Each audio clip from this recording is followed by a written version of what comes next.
Well, as everybody knows, you know, PFOS, PFOA is pretty a hot topic here in the area, along with Gen X.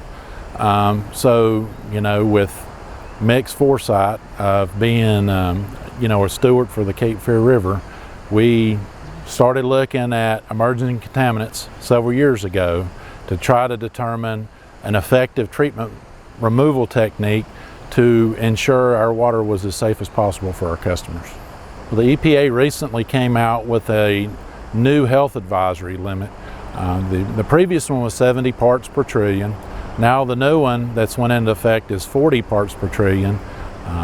Michael Regan, the EPA administrator, has indicated that there'll soon be a maximum contaminant level set on you know, there's so many different PFOS, PFOA compounds, but we're looking at 26 in particular to determine the maximum contaminant level that can be sent out to our customers for consumption. So with all that data and the ongoing research, we're trying to set the criteria for our removal and to ensure the health and safety of our customers. It's a pilot plant, and this pilot plant has you know, several different columns, and they have different species, types of granulated activated carbon. So we had to look at different types of granulated activated carbon because there's so many different types that we wanted to find one that was most beneficial to us. And with this study, we have shown very promising results from one of the carbon species, and it looks like it'll be the one that we'll end up going with. So now we're just coming up with the time.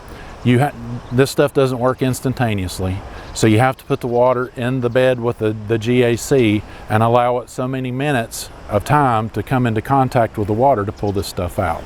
So that's, you know, we're kind of firming up our data on that, but you know, the results that we're seeing, you know, we're seeing complete removal right now. So much like Cape Fear, Cape Fear recently had a press release where the first time in a long time they had 0 PFOS, PFOA leaving their facility due to their GAC process, and that's certainly what we're hoping to achieve here.